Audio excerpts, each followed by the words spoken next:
Breakfast of Champions.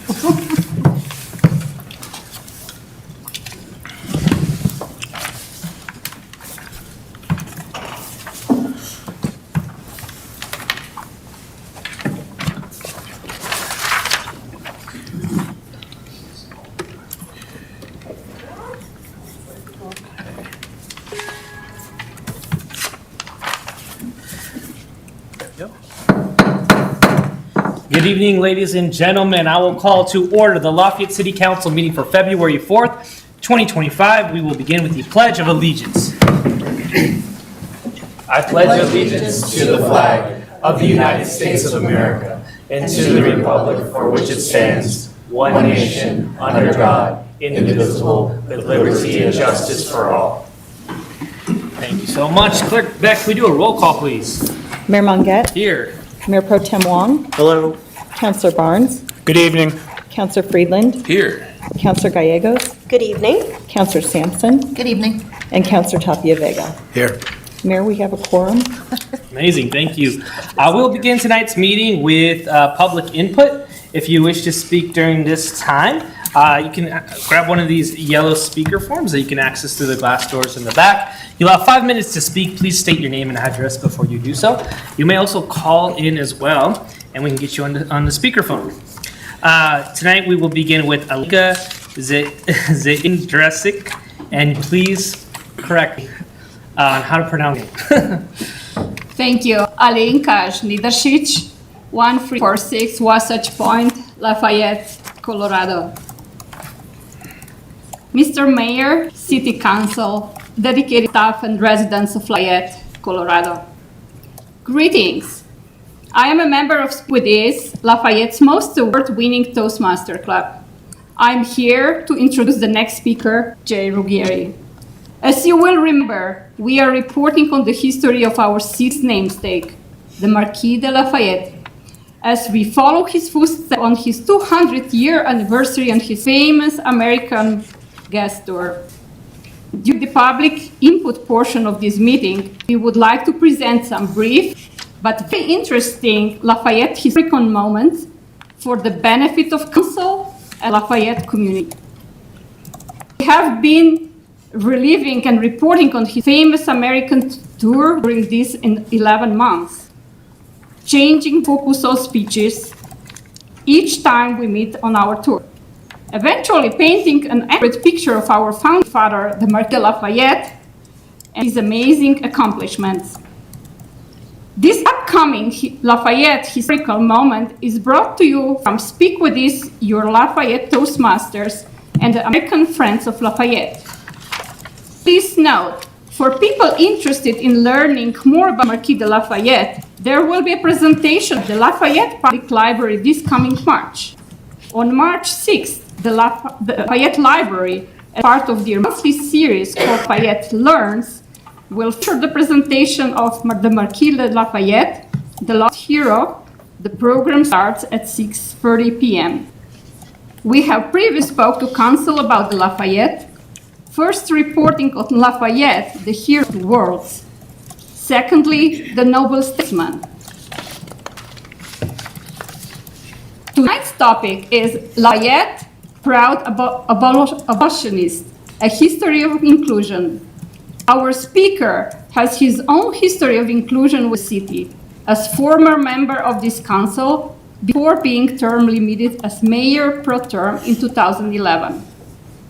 As an advocate for inclusion, he was the driving force for the City of Lafayette's Inclusive Community Proclamation with the National League of the Cities in 2010. This led to a change of city policy and the highway sign that is currently and proudly displayed in front of this building. The sign reads, "Welcome, we are building an inclusive community." Please welcome to the podium Jay Ruggieri to present Lafayette, a proud abolitionist. Thank you, Jay Ruggieri.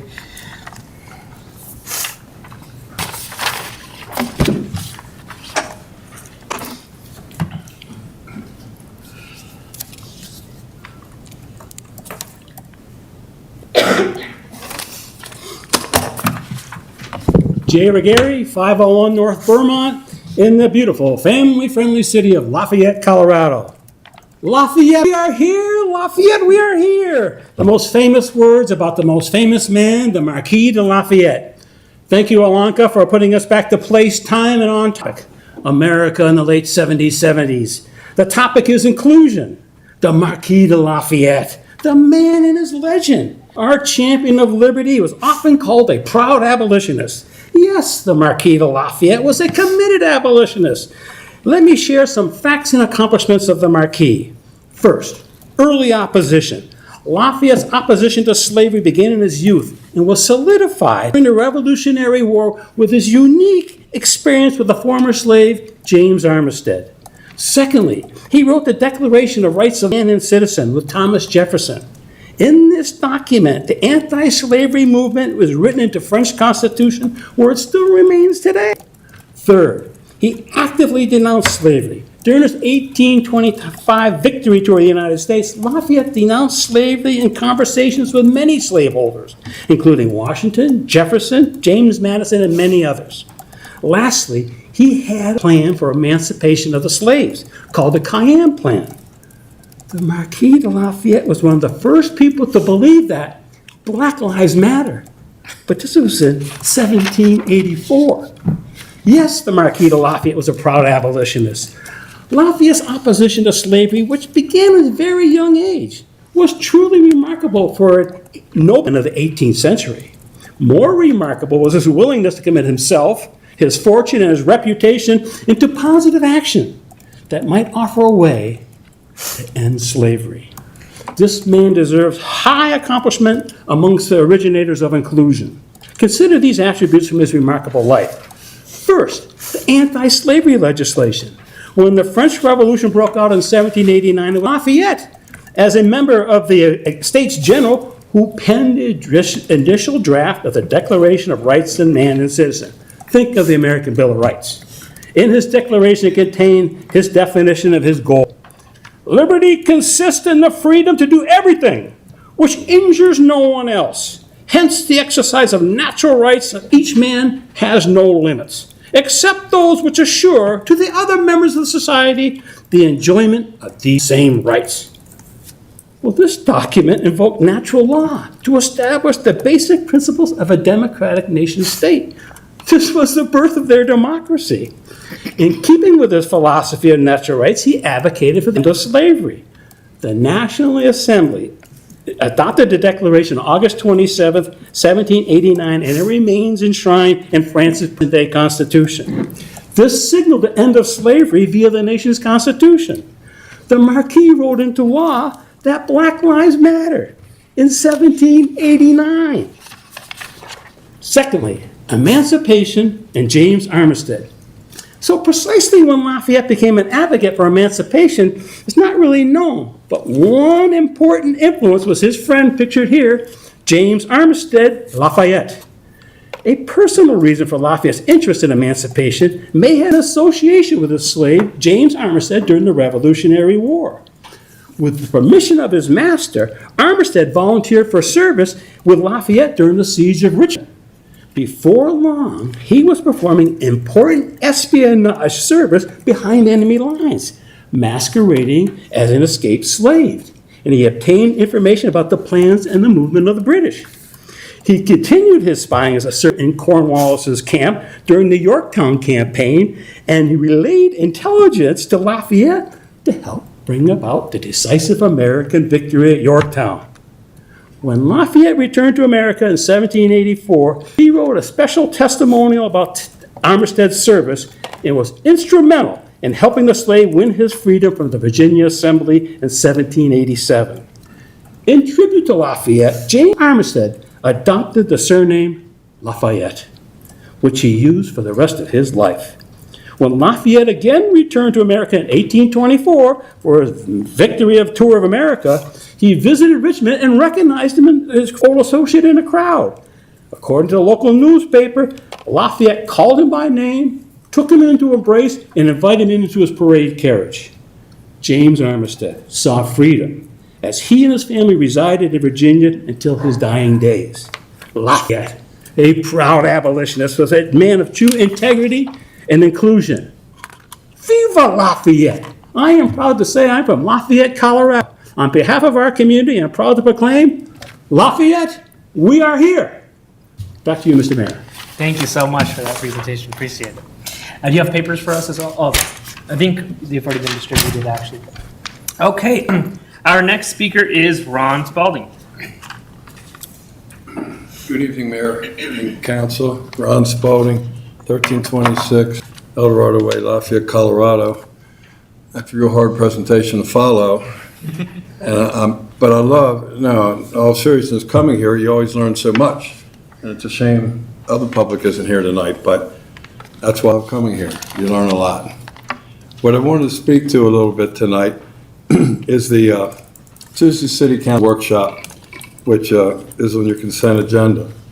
I was fortunate to be able to attend the workshop, which is one of the best I ever attended. I know last time I was here, you had a good workshop too, but in all these years, it was extremely informative.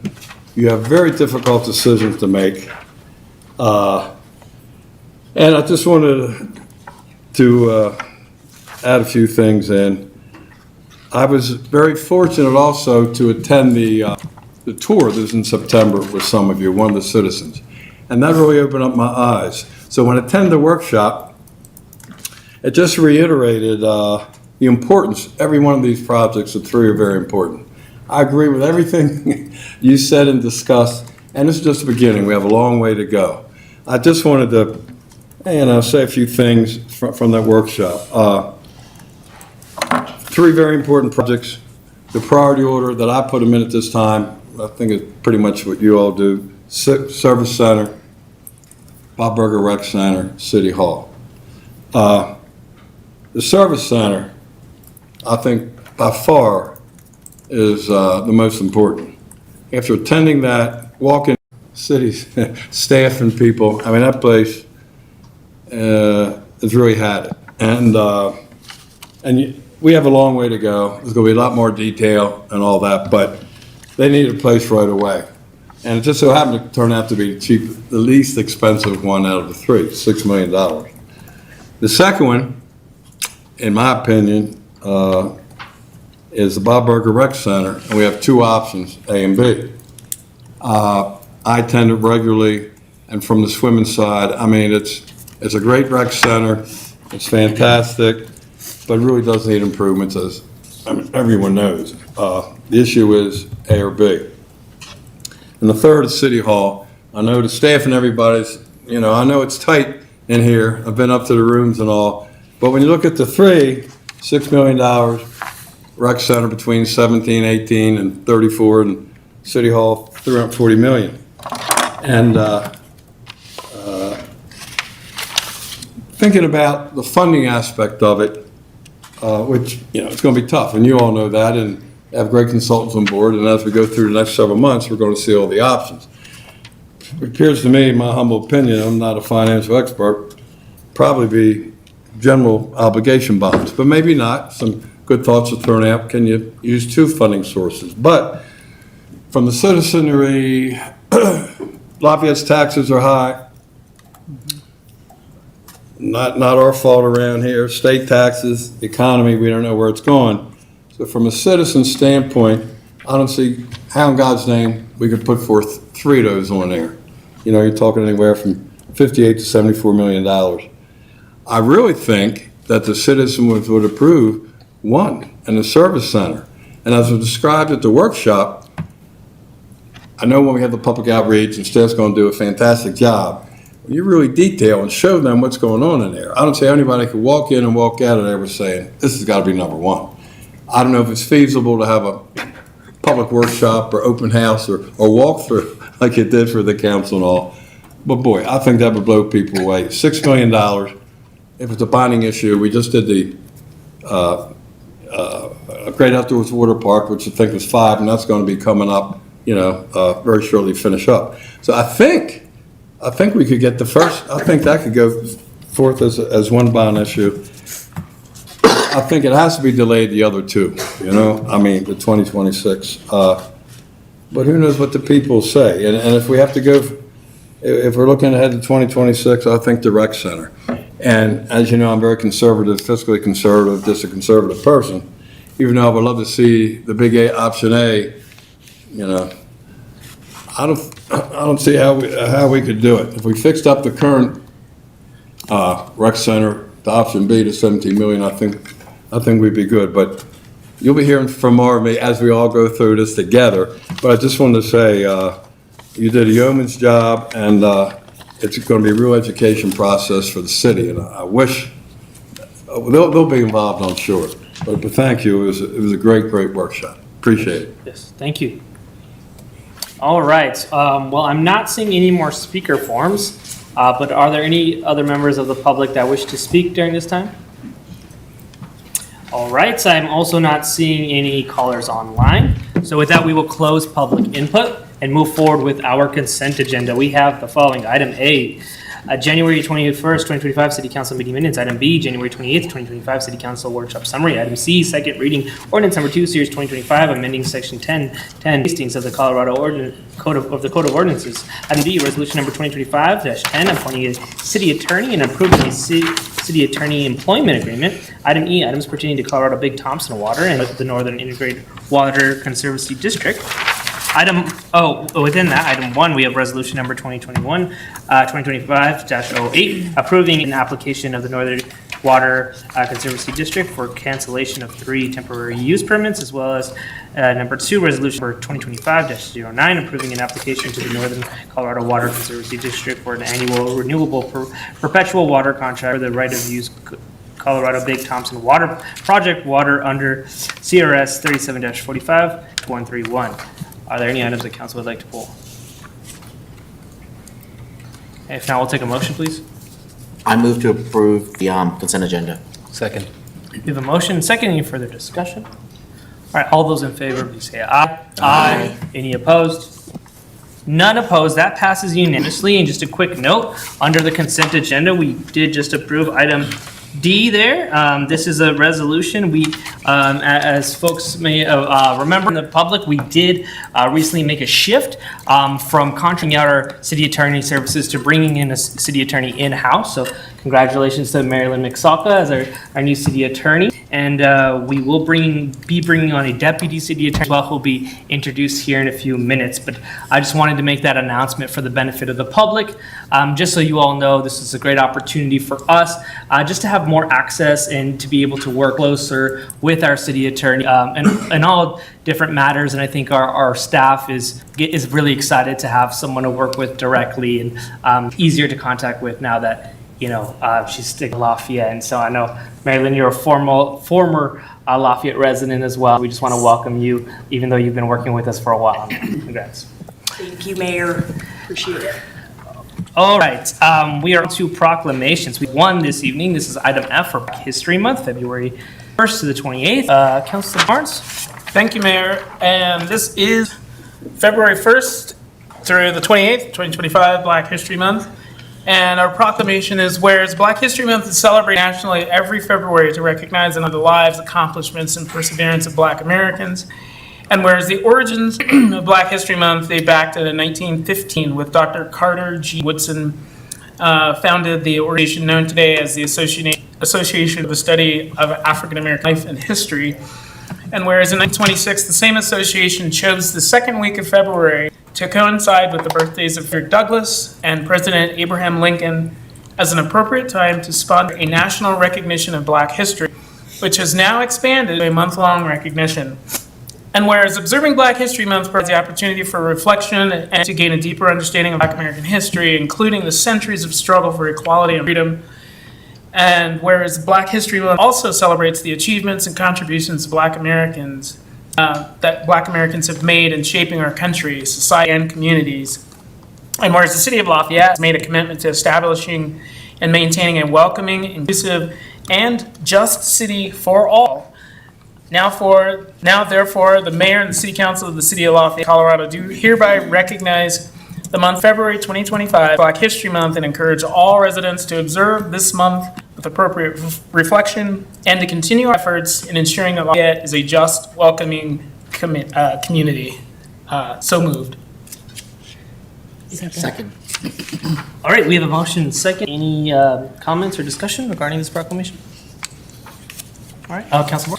Yeah, I just would like to say I'm humbled by the complexity of Black history and think in terms of the African and African-American diaspora, knowing the influence of some Americans like Harriet Tubman, Booker T. Washington, Louis Armstrong, Miles Davis, John Coltrane, and jazz. Yes, jazz started right here in the United States. Oprah, TLC, A Tribe Called Quest, if you know who they are. And hip-hop, yes, it was started right here in the U.S. Astronaut Jessica Watkins, Thurgood Marshall, John Lewis, and Good Trouble, Amanda Gorman, Michelle Obama, Simone Biles, Supreme Court Justice Ketanji Brown Jackson, Boulder County District Representative Junie Joseph are just some of the people. I'm amazed with the influences that they've had over time. And combined with the boundary-bending impacts of America, like Louisville resident Musa Starseed, who is documenting and celebrating the Cuban influences of hip-hop today, along those same lines, how Dizzy Gillespie created the Afro-Cuban jazz experience, or exposed a broader audience to that back in the late 1940s, late 1940s. I'd just like to say, like, there's so much complexity that celebrating this month helps those, including myself, learn more and help to raise all ships as we learn about the connections that help us all. Knowing and celebrating Black history in February helps us to continue to weave the fabric that we can use to continue to make Lafayette safe, welcoming, and inclusive. And that's our strategic outcome, is that Lafayette is a safe, welcoming, and inclusive community that maintains a sense of small-town livability by promoting diversity of culture, ideas, and neighborhoods. We give voice to residents, business owners, and guests by ensuring accessibility to services, facilities, amenities, and elected officials. So I truly look forward to continuing to celebrate the histories of all peoples in this month. Is Black History Month, so it's just some of my comments. Thank you. And to you, Councilor Barnes, for being Lafayette's first African-American city council representative. I put So, my name on the list. so thank you for those words. Very much appreciated. All right, we have a motion and a second. All those in favor, please say aye. Aye. Any opposed? None opposed. That proclamation passes unanimously. Thank you. Okay, as mentioned earlier, we are on to staff introductions. Item G, this is the introduction of our new Deputy City Attorney, Erin Poe, who joins us from Boulder. We're very excited to have you. Thank you so much. I'm so excited to be here and very grateful to Mary Lynn and Katie for inviting me to join the team too. And we are so very excited to have you. So, Council, this evening I am just very pleased to introduce to you again Erin Poe as our new Deputy City Attorney. Not only is this a very exciting transition for the city as you bring city attorney services in-house, this is going to provide a really heightened level of service for your staff and for you. And I think the community will see it. It's really going to be a wonderful change and improvement for the city.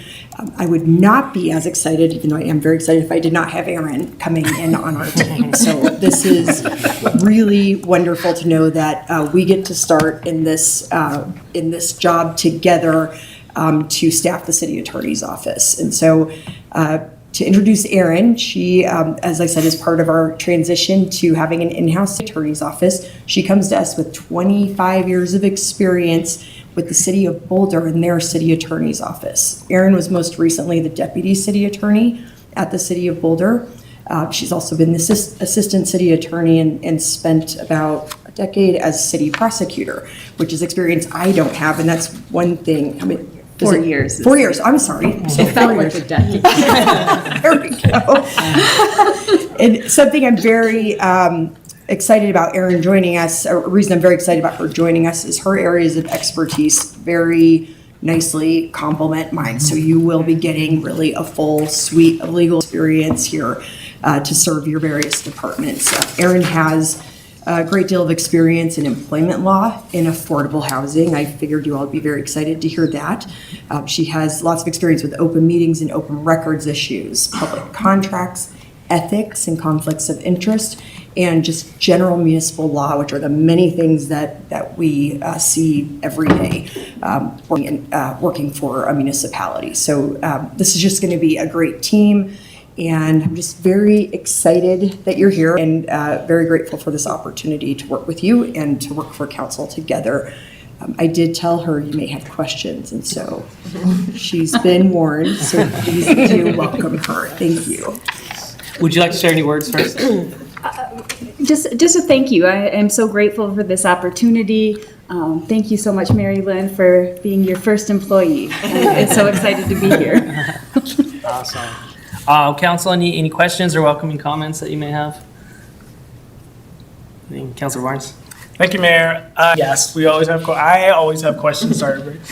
I'm just curious, is there anything that would help you that we could provide? And I know that one of the things that our city manager, Mayor Mann, always say is like the council speaks is one of the important things to remember. And I'm just wondering if there's, and to trust our experts. So I think that's you. So is there anything else that we can do as a council that will expedite and promote your capacity to work for the City of Lafayette? I think early notification of questions is always good. So the more time that we have to prepare and research, the better we are to answer your questions in a timely and thorough manner. And I know that's not always possible, so we'll take on the fly what we have to. Thank you. Thank you. Anything else? No, just welcome. We're really excited to have you here. Thank you. Thank you very excited much. to have you join us. Yeah, and I know the city, it's a tremendous privilege to have the both of you, joining us. And as you mentioned, you both have your areas of expertise and you complement each other really well. I know staff is thrilled, council's excited, the community, I'm sure now that they're informed about all this information should be excited as well, because we have, the best attorneys in the state, in the country, in the world. So I really appreciate you joining us and welcome to Lafayette. Thank you. Thank you so much. Thank you so much. All right.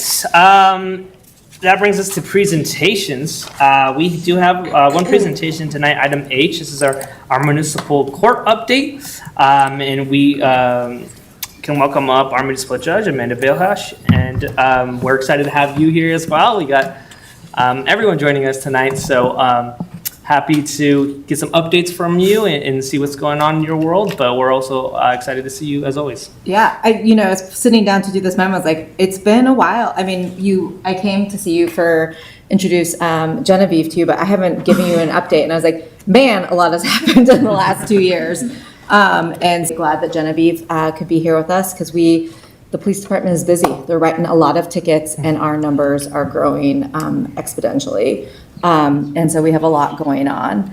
So I want to start with court operations. I feel like that's a good place to start because it's like the framework of the way that the public sees us, how we're operating daily. So within the last 2 years since I've been here, we've kept the 2 sessions a month, which is what we had when I was appointed, but we've kind of been playing around with the format. When I first started, we were still fully virtual court. Everything was done by Zoom, so of course we have transitioned to all in person unless it's requested that people appear. So what we've done is we've kind of tried to divide up the docket to make the most efficient use of our time. So in the morning we have, on the second court day of the month, we have our Spanish-speaking clients check in at 8:15 so that we can get them through first before we get to our non-Spanish-speaking clients. And we do 2 sessions of traffic in the morning, and then the adult criminal code animal control arraignments. And then in the afternoon, we have things that take more time and to give the city prosecutor time to meet with people and not have to be going through them so quickly. So those are shows cause hearings are people that are not compliant. They have to appear before court to talk about what they're not compliant with their sentence. Adult returns, that means bond returns, so a person that was arrested on a warrant, that's when their bond returns are. We set our Zoom appearances at 1:30 because, as you can imagine, that's not a quick process, right? They have to check in, we have to move them from room to room. We set juveniles in the afternoon with the goal of having them miss less school time and try to accommodate parents' work schedules. And then that 2:30 slot is hearings. So these are when we're taking testimony, when animal control officers are testifying about animals that have been impounded, restitution hearings, sentencings, and then we save the afternoon time slot for court trials. Jury trials, since I've been here, we had our first jury trial this summer. And so jury trials are set off the schedule based on my calendar and the city prosecutor's calendar. And so we just kind of go through dates and we try to find a date that works. So that's the schedule for that. Then one of the other things that I wanted to talk to you about was a House bill that passed in 2023, which is about transparency and accessibility to the court, which requires live streaming, just like you guys are required to live stream. Not only is this costly, but it takes a lot of physical manpower because I am prohibited from live streaming juveniles. And sometimes a juvenile is going to show up at 8:15 in the morning, and sometimes they're going to pop in. And we are thin on court days. And so I issued an order last year stating that after doing research, meeting with the city attorney, meeting with IT and tech, we're unable to accommodate it, but we absolutely will on a case-by-case basis, which we have. So actually, it's good timing. We had a victim who didn't want to come to court. And so at first we thought she wanted to watch, but it turns out she did need to appear. So we called up IT, we got an owl, we streamed it through Zoom. And so it worked really well. And so hopefully we'll be able to start working towards that as we get staffed up and we have the budget for that. Things that are kind of general operations, like you saw from my memo. We continue to use the mediation program. Substitute judges were appointed for when I'm not available. Actually, since Genevieve got here, one of the things that I'm really most excited about is she started being able to get us more access to in-custody defendants. So we're finding out when defendants are held in Greeley or in Denver, and the police department's actually been really great. I have an anecdotal story about, we had a defendant was being held in Denver and he had 6 active cases. And so I issued a writ and the police department accommodated our request like very quickly, because Denver says if you don't come get this defendant in 24 hours, we're letting them go. And so the police department went and got this defendant. We transferred him to the Boulder County Jail and we were able to resolve 6 cases for a client defendant who has kind of been through the system. And so I don't think we could have done that without Genevieve being here. And of course, the collaboration with the police department. It made me really proud, even though we're not on the same team. It was something that was really important for us to be successful. So it's nice to be able to start addressing some cases, because what happens when we're a part-time court is there's really this revolving door, right? A person gets arrested. If I can't do a bond hearing within 48 hours, they get released, and it just is this unending cycle, which is not a great use of resources for law enforcement who are arresting and booking. And it's really has a negative impact on defendants who are homeless, because every time they get arrested, they lose all their belongings. And so the more we can take care of these warrants, the better it is. Let's see. So some of the things that we did this year is we participated in a procedural fairness challenge. This was through a nonprofit organization called Lagrada Consulting. And this was a really great opportunity for us to build together as a team. And really, this one, like I said, focused on procedural fairness. So the key takeaways were fairness is about outcomes, but also about fair procedures and treatment. We aren't delivering on fairness, we aren't focusing on procedural. So that's things like, when a defendant checks in, do they understand where they're supposed to go? Speaking in plain language and clear signage, making sure that people understand what they're saying rather than just talking at them. And the 4 principles are respect, voice, neutrality, and understanding. This was something that we did as a team, so all of us did it together, and it's just a 5-day challenge. And so we would talk about it during our morning meetups on Monday mornings to kind of figure out what we wanted to do to keep moving forward. So I thought that was a great experience, and it was a good way for us to team build. Changes. So one of the things that I'm excited about is building our team. We have new faces part of our staff. So Emily Collier was added in the spring 2024 as a part-time clerk, and she has been an invaluable resource to our team. We couldn't be processing cases. We couldn't be doing things without her present. And then Genevieve joined us.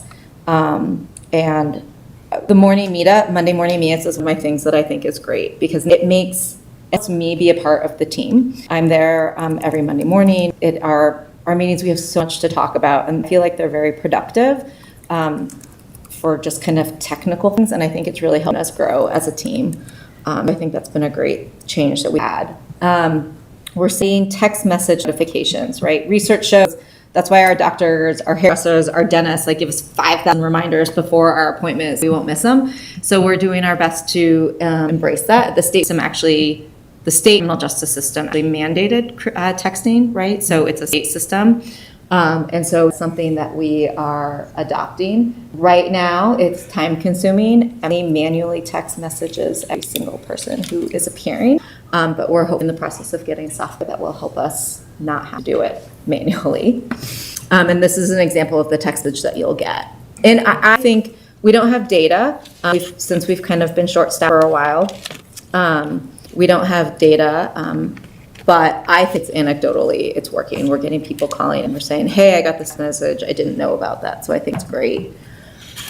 Let's see, before we move on, we met with the Humane Society of Boulder Valley. So our city prosecutor is Trisha Murphy. She's a contract employee with the city. She's a very experienced prosecutor. I actually work with her in Federal Heights as well. And she's also a prosecutor in Louisville. She had started working with the Humane Society in Louisville. And it was something, we have to have a good working relationship with the Humane Society. And when we have animals coming before us, I'm gonna guess, right? I'm not an animal expert. I don't want to say this is the sentence, keep your dog from biting somebody else. And so the Humane Society offers these evaluations where you have an animal behavior expert with the owner and the dog and the cat, if that happens to be the case, and will give recommendations on how you can keep the dog safely in the community.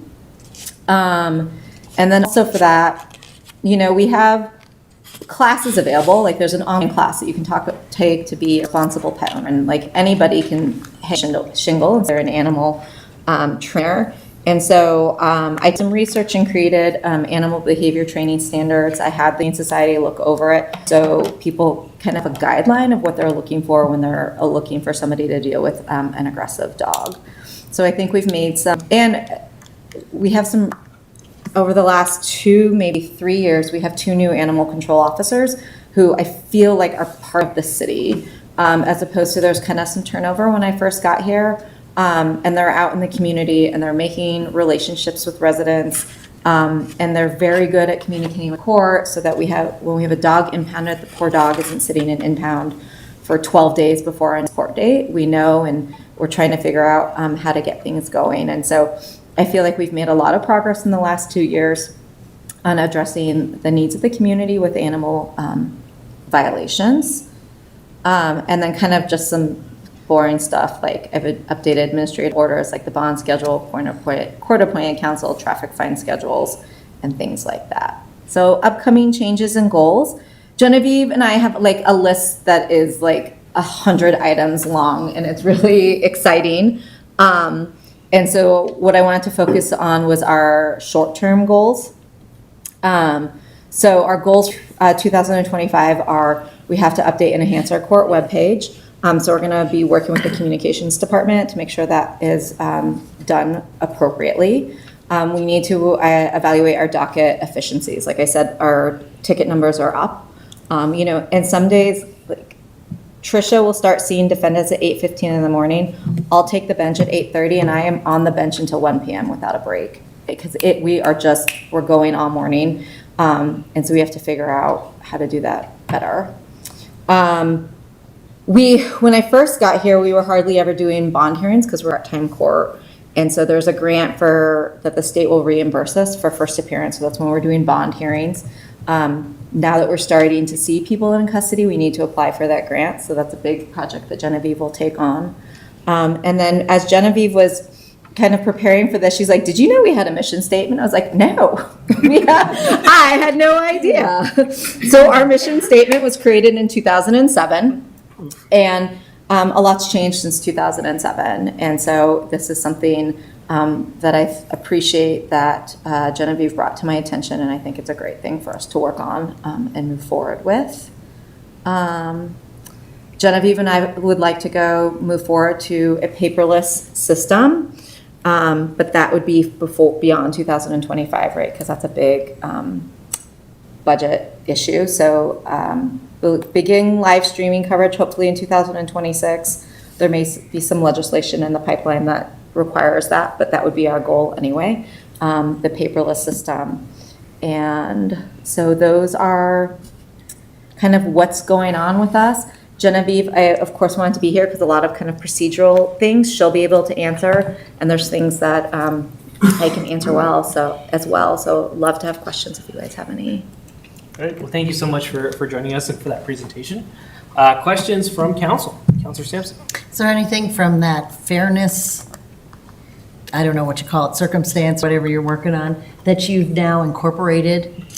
Yes. So for me, it's the asking people if they understand, or I should say, rather than asking people if they understand, because everybody's going to say yes, nobody says no, is to frame in a way that it's like, can you tell me what you understood happened after you talked to the prosecutor, right? So that you can say that. Or like if they seem really nervous and they're kind of like rambling and say, I can tell that you're really nervous. Are there any questions you have that I can answer before we get started? A lot of it was really helpful for Emily and Molly when they're answering the phones, trying to kind of identify those things. And I think one of the things that we want to work on is maybe some signage. Even though we're in a really small space and you can kind of figure out where you're going, we might be able to create some signage that will let people have direction. And then I think we wanted to print up something internally for us, like right above the customer service window, about things that are important to us, about voice, respect, neutrality, and the last one. So those are the pieces that we took away from it. Nice, thank you. Thank you. Other questions? I don't have any. Well, I guess I do. I don't know. I knew we had made a really great choice, and when we talked about the bringing equity and service in as a component here, it was very obvious that there were unbelievable staff who were coming to work here, and your team is just, it's phenomenal. The fact that you're doing all this, I'm not sure. So I'm super impressed that this is just one more corner of Lafayette that is living up to some of the dreams and ideas that we talk about in retreat. So I can't thank you enough for making an incredibly thoughtful and authentic effort to make the municipal court work for the residents here. So I just want to say thank you for doing this. It's incredible. Thank you. Appreciate that. Quick clarifying question from me. Which dates do you hold court here in Lafayette? So for the most part, we have court the second Thursday and the fourth Tuesday of the month. I would encourage the new council members that haven't come to see us, come see us. Like I take a lot of pride in the way that we handle our cases, the way that our docket moves. I would encourage you, even though I'm separate from the prosecutor, to meet Tricia, to see what your representative is for the prosecutor. I think she's a very thoughtful prosecutor. And so I think to understand kind of what our space looks like and how we process cases and we handle them, I really encourage that. You can always just call us up and say, hey, what day are you coming in? You don't have to stay for the whole docket. You can just 3 of your council members have come seen us, and so you can ask them, like, what worked best, what do you recommend? You don't need to call us ahead of time. Actually, Councilor Sampson didn't tell me, and I didn't even know she was there because it was one of those crazy busy dockets. But that's actually, I think, the best, because then you see authentic me, and I want you to see me, not when I'm like, oh, there's somebody here watching me. And so whether you just pop in for 20 minutes or you kind of want to schedule a time so you can see our space, any of that is always welcome. Awesome. Great. Well, appreciate the invitation, and thank you for all those updates. And hopefully we'll get you in sooner than 2 years from now. I can't believe that was 2 years ago. I know, I can't either. I mean, I think Genevieve and I would like to see you once a year. Yeah. And so our goal would be to Absolutely. be back here a year from now instead of 2 years from now. Let's do it. Great. Awesome. Thank you so Thank much. you. Thank you, Genevieve, for being here as well. Thank you for all you do. Appreciate it. Okay, well, that does bring us to regular business.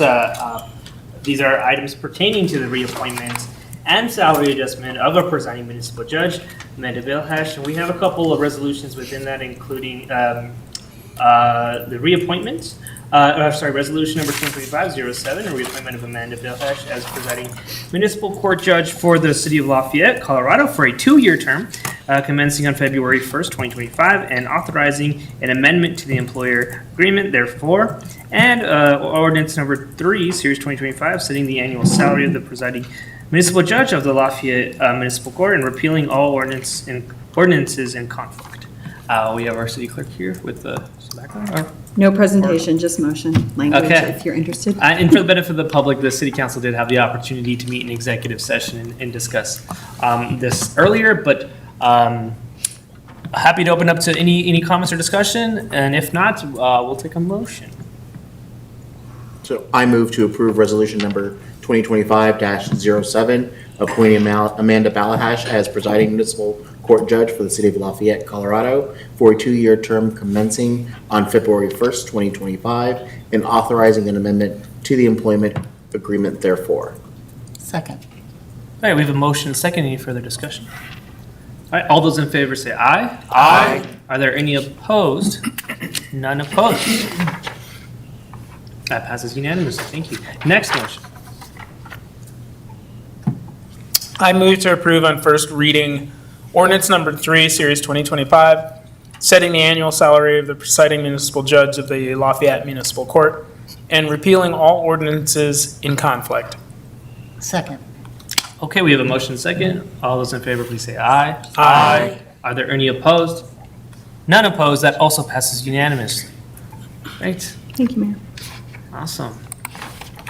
Congratulations. Yes, thank you. Okay, well then, we can move forward now with our staff reports, beginning with the city attorney's report.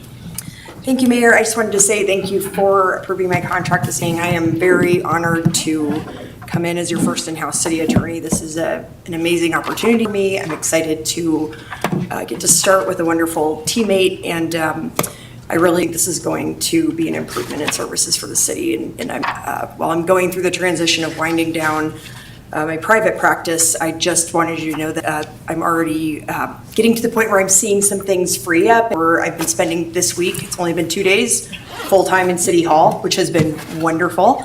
And so I'm really looking forward to that transition and being available to staff. I want to say 24/7, but at least 8 to 10 hours a day. But it feels like 24/7, and I'm so okay with that. It's just the way it is, and it's a wonderful opportunity. So anyway, I just wanted to thank you, and I'm excited to update you on how that's going in a few months. And it's just an exciting time for transition. Thank you. Okay, on to our city manager's report. I will also echo, thank you for approving City Attorney Max Zelka's contract tonight. This has been a conversation that I know we started several years in the making, and so I really do think that it's going to have a huge impact on staff's ability to turn things around, and just couldn't have asked for a better team, having also worked with Deputy City Attorney Aaron Poe in the City of Boulder. So you guys are in good hands. But do not contact her 24/7. I'm going to set boundaries for her. All right, tonight. So first want to mention that this weekend we were named Most Livable Cities by Go Banking Rates, which is super exciting. They kind of look at different factors, including the household median income, sort of your average expenditure costs, and average monthly mortgage to determine kind of what is considered most livable. So thank you to whoever determined that. But it's another accolade that I think is really important for our community. Also want to give council and the community a heads up that we will be doing some work on South Boulder Road, that the contractor is fixing some asphalt paving. Since it is kind of a warmer week, we can be able to do that now. The work's expected to take all day tomorrow and require the closure of Avalon Drive at South Boulder Road and the closure of the southmost lane of South Boulder Road. So just heads up for those that are commuting to that portion of our city. And then also, I shared with you guys at the Friday update, but for the community, we're excited to continue the process with having a farmer's market join our community starting this May. So it's taking shape through our community permit process. And I think what was really nice and not required of the vendor was that they sent out a letter kind of in a specific boundary based upon our traffic study analysis and kind of surrounding area to welcome themselves, give an update to those community members and businesses that they are looking to join the community so that we can get ahead of that kind of communication and answer any questions that either our residents or our businesses may have of them. So I appreciate their proactiveness in doing so.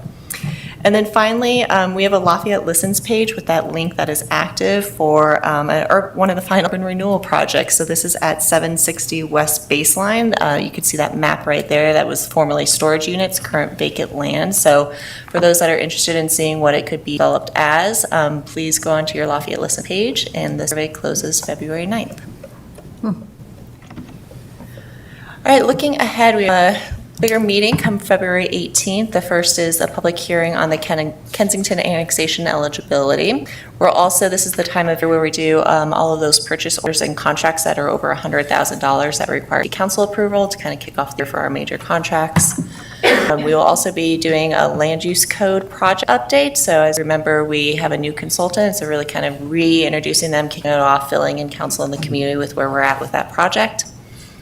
And then we'll be bringing forward a downtown development authority plan of development. So this is similar to what our urban renewal plan, so it kind of outlines what the next 20 years looks like and priorities for that. Again, you have seen it throughout the process of creation of the DDA, so this is really the approval of it. At that time, DD, but we are hoping to do the board appointments, but may need to be kicked to the next meeting, but they're going to be very similar in alignment. And just to jump in, Councilor Barnes and I will be conducting those interviews on Monday, February 10th. Yeah. Thank you for that. And then also, we'll be bringing forward an ordinance to extend the Thomas Farm lease by 1 year. You recall this year's budget, we put forward money to subsidize the water, so we really need to figure out the feasibility and sustainability of that site. So instead of going through a whole RFP process, which was intended to be this year, we're extended for a year and buy some time to really figure out how we can support local business and small growers in that facility. And then your February 25th council workshop meeting. So with the Downtown Development Authority approval, we also need to have IGAs both with Laura and the city, similar to Laura had with the city, of what kind of the city services are provided, especially since we will have a shared employee with Dirk Keating continuing to serve as the DDA Executive Director. And then we will be continuing our January workshop with financing analysis and engagements for potential bond projects. That's all I have tonight, Council. Thank you. Thank you. All right, that will bring us to council reports then. Councilor Freeland? Nothing from me tonight. Thank you. Councilor Gallegos? I have nothing to report tonight. Awesome. Mayor Pro Tem Wong? There is a chamber board of directors meeting that I'll be attending tomorrow. There's a Dr. Cog meeting this week, and I think that's where all the meetings are at right now. Thank you, Mayor. Thank you so much. Councilor Tapia Vega? No reports, Mayor. Thank you. Councilor Barnes? Thank you, Mayor. Just that the Senior Advisory Board meets next week on Tuesday.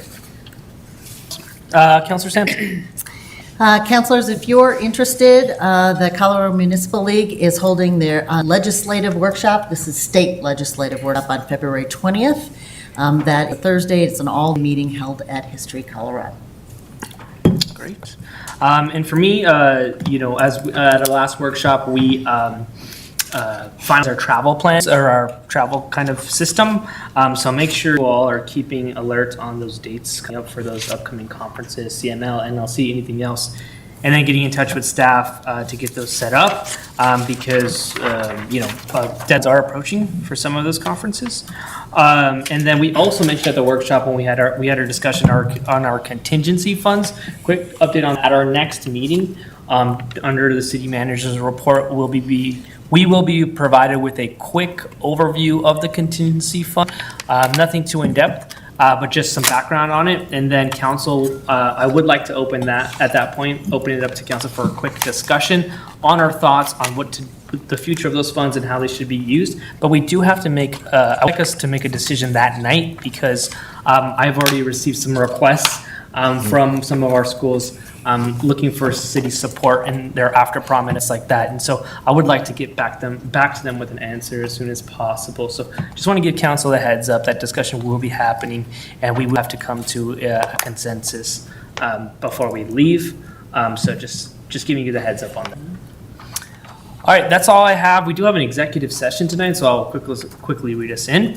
I move to adjourn to executive session pursuant to Colorado Revised Statutes, sections 34-6-402B, to confer with the city attorney for purposes of receiving legal advice on specific legal questions regarding the legal procedures of organizations and reorganization of departments in accordance with section 4.6 of the Lafayette Home Rule Charter. Do I have a second? Second. Second. All those in favor say aye. Aye. Are there any opposed? None opposed. The city council will adjourn to executive session and will not return to an open meeting. The time is 6:29 p.m. Thank you.